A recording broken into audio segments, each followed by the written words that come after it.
তিনজন লোক একবার রওনা হয়েছিল কোথাও যাওয়ার পথে তারা এক পাহাড়ি এলাকা দিয়ে যাচ্ছে, ঝড় শুরু হলো। ঝড়ের থেকে বাঁচার জন্য, আত্মরক্ষা করার জন্য তারা একটি গুহার মধ্যে আশ্রয় নিল। হঠাৎ করে বিশাল এক প্রস্তর খণ্ড উপার থেকে গড়াতে গড়াতে এসে গুহার মুখকে বন্ধ করে দিল। এখন তিনজন লোকের একজনও এখান থেকে বেরোবার আর কোনো পথ নাই। তিনজন লোক মরে যাবে, জীবন সম্পর্কে হতাশ হয়ে তারা কাঁদাকাটি শুরু করল। মুরব্বী যিনি ছিলেন তিনি বললেন, কান্দা তো কোনো লাভ নাই, মরবো তো বটেই, কিন্তু আসো নেক আমল করে যদি কিছু থাকি, আল্লাহকে ভয় করে কোন আমল যদি করে থাকি, চলো সেই আমলটা দিয়ে আল্লাহ পাকের কাছে ওসিলা দিয়ে মাপ চাই। ওই যে সেদিন বলছিলাম, অবতাকু ইলাইহিল ওসিলা মানে পীর ধরা না, অবতাকু ইলাইহিল ওসিলা আয় আমলে সালেহ, নেক কাজের ওসিলা দাও। শুরু হয়ে গেল।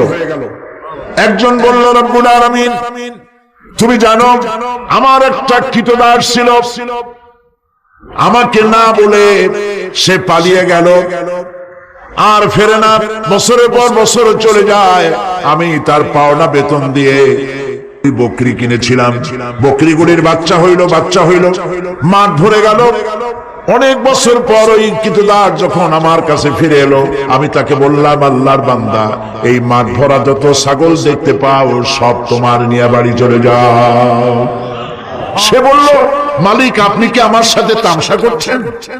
আমি তো না বলে গেছি আপনার কাছে, পালিয়ে গেছি, আমার তো শাস্তি হওয়া উচিত, আর আপনি আমাকে তামসা করতেছেন। না, তামসা না, তোমার বেতনের টাকা দিয়ে আমি এগুলি কিনেছিলাম, ওগুলোতে বংশ বাড়তে বাড়তে এগুলি হয়ে গেছে, এত হয়ে গেছে, কাজে এটা তোমার, আমি তোমাদেরকে এটা দিয়ে দিলাম, তুমি নিয়ে যাও। লোকটি বলল, রব্বুল আলামিন আমি তো শুধু বেতনের টাকাটাই দিতে পারতাম, আমি তো শুধু ইচ্ছে করলে ওই টাকা দিয়ে যে কয়টা বকরি কিনেছিলাম সেগুলি দিতে পারতাম। আমি তা না করে তার বেতনের টাকার সবগুলি টাকা দিয়ে যত ছাগল হলো, বকরি হলো, সব দিয়ে দিলাম। এই কাজটা যদি আল্লাহ তোমারে ভয় করে করে থাকে, মেহেরবানি করে এই পাথরটা সরাইয়া দাও। নবীজি বলছেন, আল্লাহ রাব্বুল আলামিন সঙ্গে সঙ্গে তার আপন কুদরতে পাথর সরাই দিলেন, কিন্তু মানুষ বেরোবার মতো পথ তখনও হলো না, অল্প একটু জায়গা সরেছে। আর একজন বলল, রাব্বুল আলামিন তুমি জানো আমি এক সুন্দরী যুবতী নারীর প্রতি আকৃষ্ট হলাম, তাকে আমি কুপ্রস্তাব দিলাম, কোন ক্রমে রাজি করতে পারি নাই, বহু টাকার বিনিময় আমি যখন তাকে রাজি করেছি, আর নির্জন জায়গায় যখন আমি তাকে উপভোগ করতে যেতেছি, তখন ওই যুবতী মেয়ে আমাকে বলল, আল্লাহর বান্দা তুমি আল্লাহরে ভয় করো, দুনিয়ার কেউ দেখতেছে না, আল্লাহ দেখতেছে, আল্লাহরে ভয় করো। আর রব্বুল আলামিন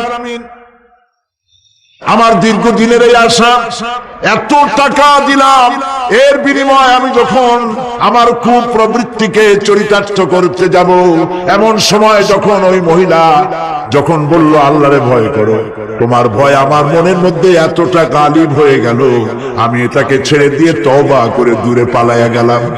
আয় আল্লাহ তাআলা, এই কাজটি যদি তোমাকে ভয় করে করে থাকি, তাহলে তুমি মেহেরবানি করে পাথরটারে সরাইয়া দাও। নবীজি বলছেন, সঙ্গে সঙ্গে পাথর আরো একটু সরে গেল, কিন্তু তখনও মানুষ বেরিয়ে যাওয়ার মতো পথ হয় নাই। তৃতীয় ব্যক্তি বলল, রব্বুল আলামিন তুমি জানো আমি গরিব মানুষ, কয়েকদিন পর্যন্ত বহু চেষ্টা করেও কিছু সংগ্রহ করতে পারি নাই, ছেলে মেয়ে না খাওয়া, আমার বুড়ি মা না খাওয়া, আমার স্ত্রী না খাওয়া, সারাদিন কাজ করে কিছু পাই নাই। যখন আমি বাড়ি ফিরলাম, গভীর রাত্রে স্ত্রী জিজ্ঞেস করলো, কিছু পেয়েছো নাকি? আমি বললাম কিছু পাই নাই। স্ত্রী তখন আমাকে বলল, আমার যে বকরি ছিল, ওই বকরি দহন করে সামান্য একটু দুধ, এক গ্লাস দুধ গরম করে রেখেছি, তোমার মায়ের দেই নাই, বাচ্চাদের দেই নাই, আমি নিজে খাই নাই, তুমি কষ্ট করেছো, তুমি খাও। লোকটি বলল, রব্বুল আলামিন আমার ওই দুধের গ্লাস হাতে নিয়ে স্ত্রীর ক্ষুধার্ত চেহারা দেখে আমার মনের মধ্যে মায়া ঠিকই হলো, কিন্তু দুধ আমি তারে দিলাম না। আমার কলিজার টুকরা সন্তানগুলির দিকে ক্ষুধাক্লিষ্ট চক্ষু কুঠরাগত ক্ষুধার জ্বালায় অস্থির বাচ্চাগুলি, তাদের দিকে তাকালাম, বেদনায় কলিজা ভরে উঠল। দুধ আমি তাদেরও দিলাম না। এবার চলে গেলাম আমার মায়ের রুমে, যে দেখলাম আমার বুড়ি বাপ 2-3 দিন অনাহারে, মা আমার ক্ষুধায় পড়ে আছেন বিছানায়। আমি আমার সন্তানের দিকে তাকালাম, আমার স্ত্রীর দিকে তাকালাম, নিজেরও পেট, আমার পেটেও দারুণ ক্ষুধা, কাউকে দুধ দিলাম না। আমার মায়েরে ঘুমের থেকে জাগাইয়া পাশে বসাইয়া সবটুকুন দুধ আমার মায়েরে খাওয়াইয়া দিয়েছিলাম। রব্বুল আলামিন, এই কাজটি যদি আমি তোমাকে ভয় করি করে থাকি রব্বুল আলামিন, তাহলে মেহেরবানি করে পাথরটা সরাই দাও। আমার নবীজি বলছেন, সঙ্গে সঙ্গে পাথরটি গুহা মুখ থেকে সরে গেল।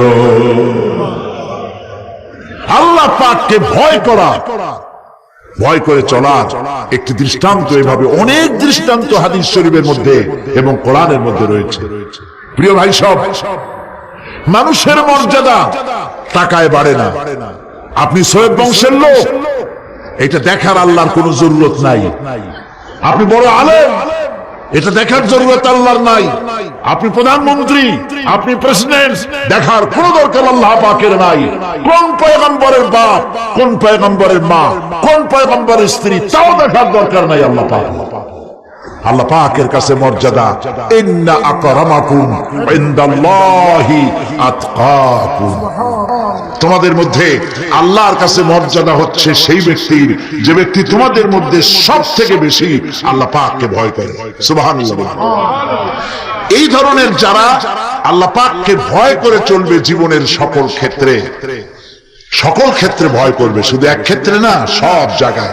এই জন্য ট্রান্সপারেন্সি, স্বচ্ছতা, জবাবদেহিতা, শুধুমাত্র ঊর্ধ্বতন কর্মকর্তার কাছে জবাবদেহিতা নয়, শুধু গভর্নমেন্টের কাছে জবাবদেহিতা নয়, সব থেকে বড় জবাবদেহিতা কার কাছে বলেন?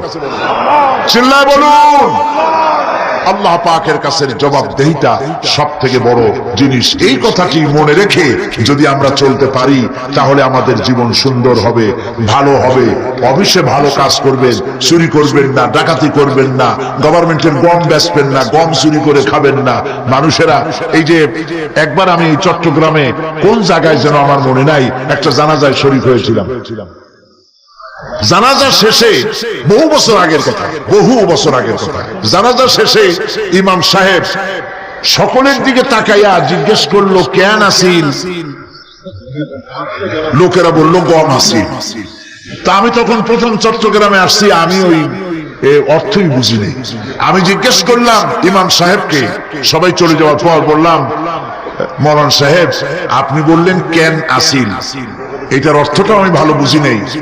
আর গম আসিল, তো জানাজার মধ্যে গমের সম্পর্ক কি? চাউল, গম এগুলি তো মানুষে খায়। উনি বললেন যে কেন আসিল মানে লোকটা কেমন আসিল। লোকেরা জবাব দিল গম আসিল, তার মানে ভালো ছিল। তা বললাম তাতে হইল কি? কাজে হলো এই, এতগুলি মানুষে বললো ভালো, আল্লাহ বলবে ভালো, জান্নাত দিয়ে দিবে।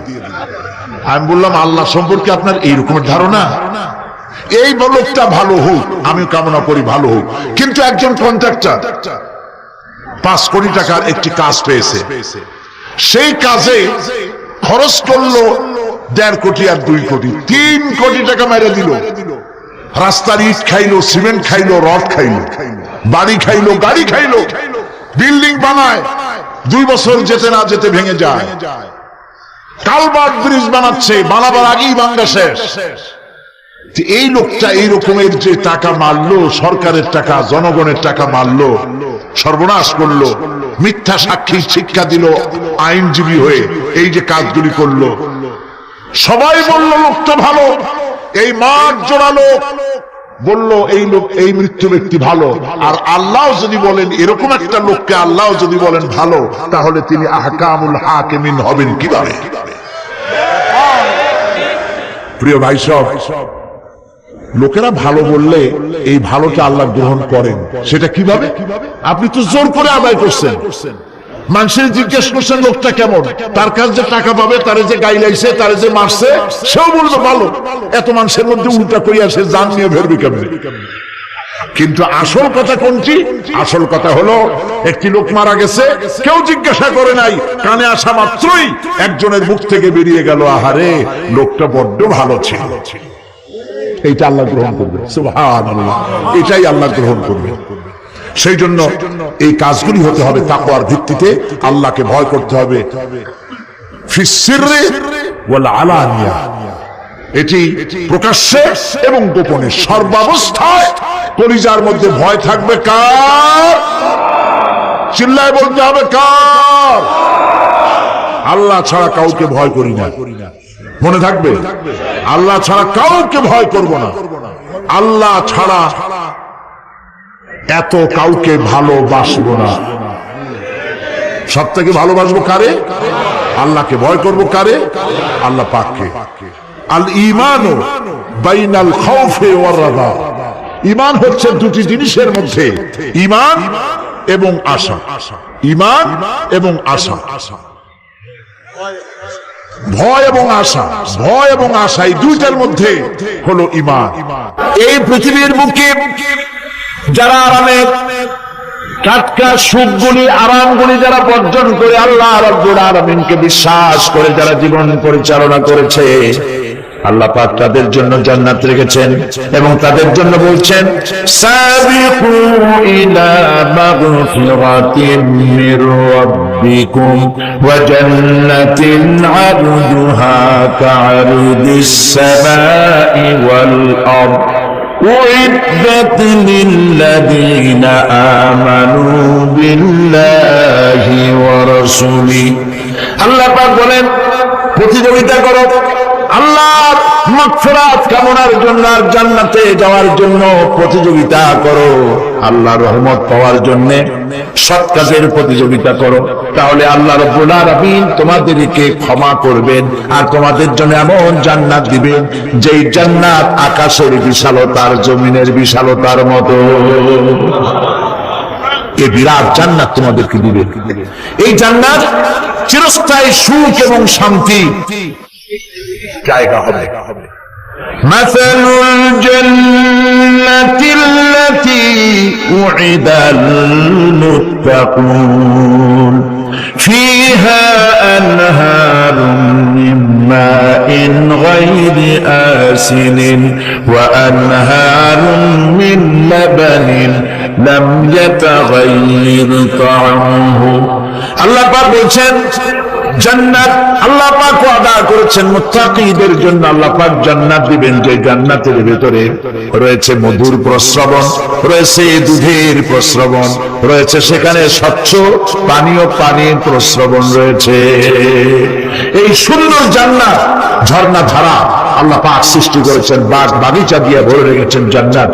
সেই জান্নাতে জান্নাত হবে এয়ার কন্ডিশন, রোদ্রের তাপ হবে না সেখানে, রোদ্রের খরতাপ হবে না সেখানে, ঠান্ডার প্রচন্ডতা থাকবে না। কিরকম হবে জায়গাটা?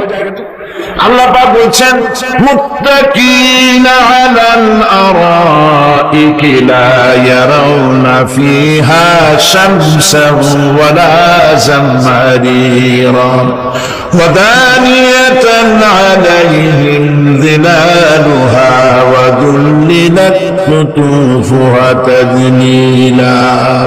আল্লাহ পাক এমন জান্নাত রেখেছেন, সেই আল্লাহ পাক সেই জান্নাতের ভিতরে জান্নাতীরা ঠেস লাগায়া মুখোমুখি অবস্থায় তারা সেখানে বসবে, আর জান্নাতীদের মনের মধ্যে কোনো দুঃখ থাকবে না, পেরেশানি থাকবে না। পৃথিবীতে মানুষের দুঃখ থাকে, পেরেশানি থাকে, সেখানে কোনো দুঃখ আর পেরেশানি থাকবে না।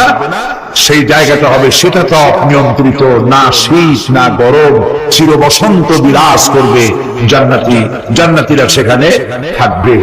এই সুন্দর জান্নাত আল্লাহ পাক রেখেছেন মুত্তাকীদের জন্য। সুবহানাল্লাহ। কাফেরদের জন্য জান্নাত হয়েছে, জাহান্নাম হবে চিরকাল, খালিদিনা ফিহা আবাদান, চিরকাল কাফেররা জাহান্নামে থাকবে।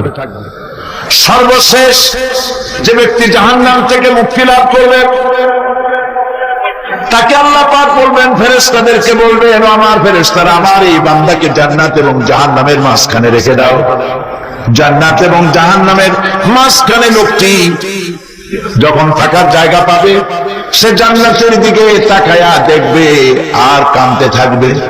আল্লাহ পাক জিজ্ঞেস করবেন, বান্দারে যুগের পর যুগ ধরে জাহান্নামে কেঁদেছো, আমি রব্বুল আলামিন জাহান্নাম মাফ করে দিয়া জান্নাত জাহান্নামের মাঝখানে রেখে দিয়েছি, আযাব থেকে তো বেঁচে গেছো, এখন কাঁদো কেন? লোকটি বলবে, রব্বুল আলামিন কাঁদি এই কারণে, জাহান্নাম থেকে মাফ করেছো, তোমার শুকরিয়া আদায় করি। জান্নাত তো আমার কপালে নাই, কিসমতে নাই, কিন্তু জান্নাত আমি এখান থেকে দেখতে পাচ্ছি। জান্নাতের সুঘ্রাণ আমার নাকে আসতেছে, কপালে নাই যাওয়ার। আমি কাঁদি এই জন্য, তুমি যদি মেহেরবানি করে আমাকে জান্নাতের দরজার কাছে একটু দাঁড় করায় দিতা, প্রাণ ভরে তোমার জান্নাতের দৃশ্যটা একটু দেখতাম। আল্লাহ পাক তার আরজি পূরণ করবে, বলবেন যাও। ফেরেশতাদের বলবেন, এর জান্নাতের দরজার কাছে দাঁড় করায় দাও। জান্নাতের দরজার কাছে দাঁড়িয়ে লোকটি আবার কান্না শুরু করবে। আল্লাহ পাক প্রশ্ন করবেন, এবার কান্দো কেন? লোকটি বলবে, রব্বুল আলামিন কান্দি এই কারণে, জান্নাতের এই দরজায় দাঁড়াইয়া জান্নাতের অফুরন্ত নেয়ামত কিছুই ভালো করে দেখা যায় না, শুধু অল্প জায়গা দেখি। যদি তুমি আমারে দয়া করে জান্নাতের মাঝখানে দাঁড় করায় দিতা, চতুর্দিকে তাকায়া তাকায়া দেখা কলিজারে ঠান্ডা বানাইতাম। তবে আমি ওয়াদা করি, জান্নাতের কোন নাজ নেয়ামত, কোন ফল আমি খাবো না, ধরবো না, ছুঁইব না। একটুখানি মেহেরবানি করে মাঝখানে দাঁড় করাইয়া দাও, জান্নারে ঠান্ডা করে। আল্লাহ রাব্বুল আলামিন ফেরেশতাদের বলবেন, আমার এই বান্দারে জান্নাতের মাঝখানে দাঁড় করাইয়া দে। আল্লাহর নবী বলেন, জান্নাতের মাঝখানে দাঁড়িয়ে লোকটি আগের চাইতে আরো জোরে চিৎকার মেরে কাঁদতে থাকবে। আল্লাহ পাক বলবেন, বান্দারে কি হলো তোর? দরজার কাছে আসতে চাইছো, আইনা দিলাম। আবার এবার মাঝখানে আসতে চাইছো, তাও এনে দিয়েছি, আবার কান্দো কেন? লোকটি বলল, রব্বুল আলামিন এবার কান্দি এই জন্যে, তুমি যখন দয়া করে একটিবার জান্নাতের মাঝখানে এনে আমাকে দাঁড় করায় দিয়েছো, তুমি রহমান রহিম গফুরুর রহিম, এই জান্নাত থেকে আবার আর বাইর করে দিও না। আল্লাহ রাব্বুল আলামিন বলবেন, ও আমার বান্দারে, আমার এই জান্নাত তোর খুব পছন্দ হয়েছে নাকি? লোকটি বলবে, রব্বুল আলামিন কলিজা ঠান্ডা হয়ে গেছে, ভাবতেও পারি না এই জান্নাত এত সুন্দর। আল্লাহ পাক বলবেন, বান্দারে এরকম একটি নয়, দুইটা নয়, তোর জন্য আমি 10টা জান্নাত এইরকম রিজার্ভ করে রাখছি। সুবহানাল্লাহ। আল্লাহ পাককে ভয় করে পৃথিবীর সমস্ত পাপ থেকে যারা নিজেকে রক্ষা করবে, আল্লাহ তাদের জন্য এই জান্নাত রেখে দিয়েছেন। সুবহানাল্লাহ। সেই জান্নাতের রিসিপশন আপনারা আন্দাজ করতে পারবেন না, রিসিপশন কারে কয়? কি এর প্রধানমন্ত্রী আর প্রেসিডেন্ট, 4-5টা পুলিশ আর আর্মি আসে একটা ফট করে সেলুট মারলো, বাস শেষ হয়ে গেল, এরকম না। জান্নাতীদেরকে রিসিপশন দেওয়া হবে। জান্নাতীরা যখন আল্লাহর হুকুমে জান্নাতের দিকে যেতে লাগবে, আর যখন জান্নাতের কাছে চলে যাবে, আল্লাহ রাব্বুল আলামিন শোনায় দিচ্ছেন, হাত্তা ইযা জাউহা ফুতিহাত আবওয়াবুহা ওয়া ক্বালা লাহুম খাযানাতুহা সালামুন আলাইকুম তিবতুম ফাদখুলুহা খালিদিন। সুবহানাল্লাহ। জান্নাতীরা যখন জান্নাতে প্রবেশ করার দরজার মুখোমুখি হবে, দ্বার রক্ষীগণ তখন বলবে, সালামুন আলাইকুম, আল্লাহর শান্তি তোমাদের উপরে বর্ষিত হোক। সুবহানাল্লাহ। দুনিয়ার চাক্কা সুখগুলি 2 পা দিয়ে ছেড়ে দিয়েছ, টাটকা সুখগুলি গ্রহণ করো নাই, হারাম খাও নাই, আল্লাহ দ্বীন কায়েমের জন্য রক্ত দিয়েছো, জীবন দিয়েছো, কষ্ট করেছো, আল্লাহকে ভয় করেছো। আমাদের সালাম গ্রহণ করো, জান্নাতের মধ্যে ঢুকে যাও।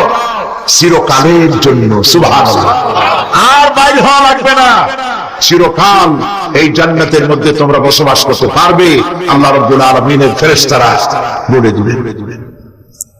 জান্নাতের মধ্যে আল্লাহ পাক হুরদের সঙ্গে জান্নাতীদের বিয়ের ব্যবস্থা করে দিবেন।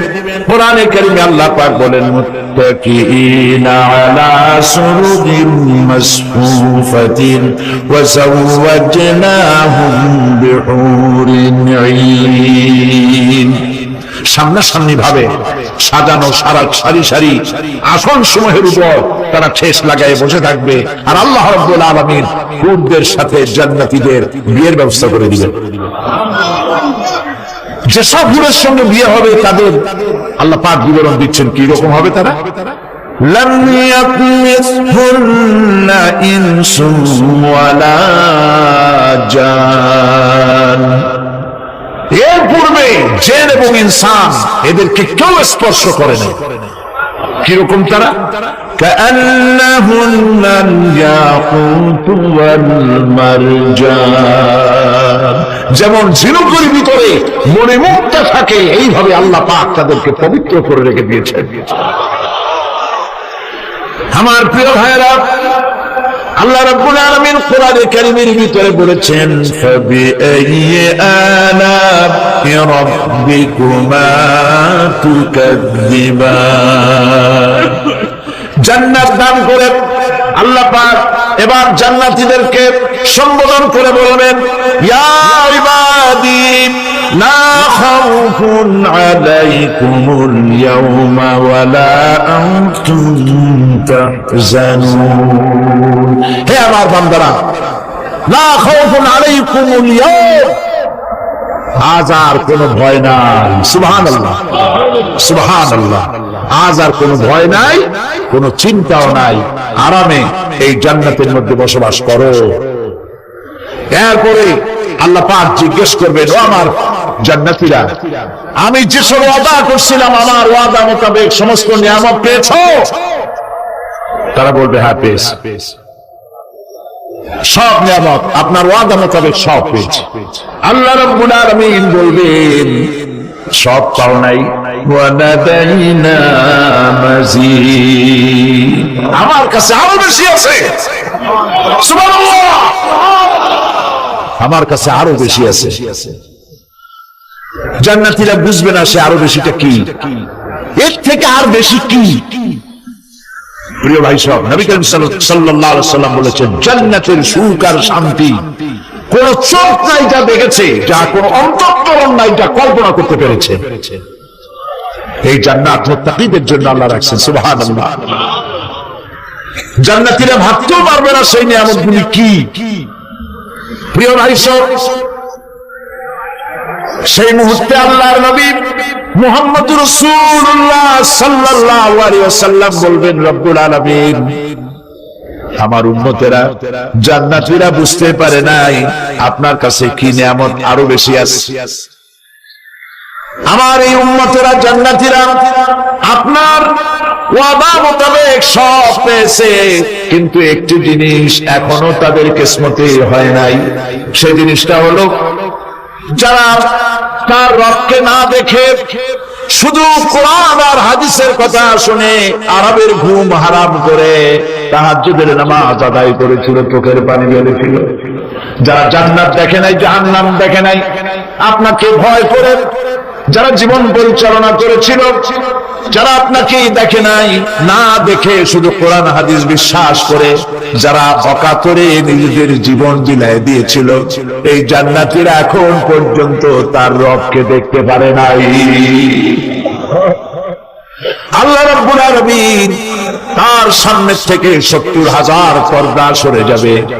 আল্লাহ পাক বান্দাদের আরজি পুরা করার জন্য জান্নাতীদের সামনে তিনি জালোয়া ফরোজ হবে।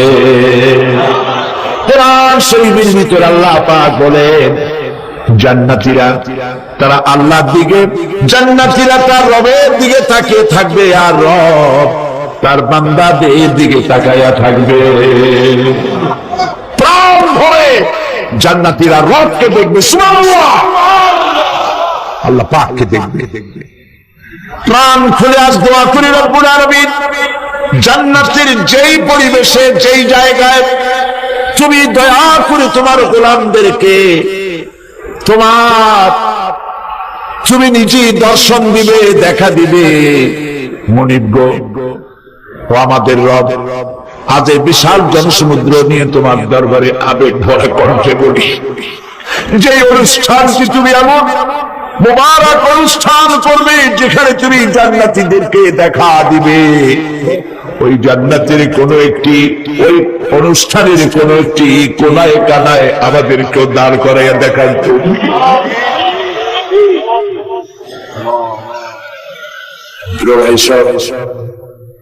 আল্লাহ রাব্বুল আলামিন মানুষের সামনে এত সব নিয়ামত রেখেছেন, এই জান্নাত দান করবেন। এরপরে আল্লাহ রাব্বুল আলামিন কোরআনে কারীমের মধ্যে বলেছেন, রব্বিস সামাওয়াতি ওয়াল আরদি ওয়া মা বাইনাহুমার রাহমানি লা ইয়ামলিকুনা মিনহু খিতাবা। এসব পুরস্কার রয়েছে তোমাদের সেই রবের পক্ষ থেকে যিনি আকাশ আর জমিনের মালিক। সুবহানাল্লাহ বলবেন না?